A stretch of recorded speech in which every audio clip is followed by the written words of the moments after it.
Hello all, ఈరోజు dry fruits laddu making చూద్దాం. First కడాయి పెట్టుకొని అందులో కొంచెం 2 టేబుల్ స్పూన్ ఆఫ్ గీ వేసేసుకోవాలి. తర్వాత డ్రై ఫ్రూట్స్ అన్నీ వేసుకోవాలి. నేను బాదం, cashew, pumpkin seeds, chia seeds, sunflower seeds అన్నీ చిన్న చిన్నగా కట్ చేసుకొని కడాయిలోకి వేసి బాగా బ్రౌనిష్ వచ్చేలాగా, క్రంచీగా ఉండాలన్నమాట. సో అలా 2 or 3 minutes బాగా వేపుకోవాలి. చూడండి, అలా బ్రౌనిష్ కొంచెం మరి అంత ఫుల్ బ్రౌనిష్ వస్తే మరీ చేదు వచ్చేస్తుంది. తర్వాత మిక్సీ జార్ తీసుకొని అందులోకి డేట్స్ వేసుకోవాలి. నేను లయన్ డేట్స్ యూజ్ చేస్తున్నాను.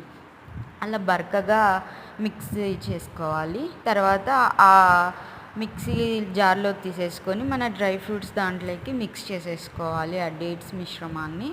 సో బాగా దాన్ని మిక్సప్ చేయాలన్నమాట. డ్రై ఫ్రూట్స్ అన్నీ ఆ లడ్డు దానికి డేట్స్కి పట్టేలాగా. తర్వాత మనం చిన్న చిన్న లడ్డూస్ చేసుకోవచ్చు, మన మన టేస్ట్ని బట్టి అనమాట. నేను చిన్న చిన్నగా చేసుకున్నాను.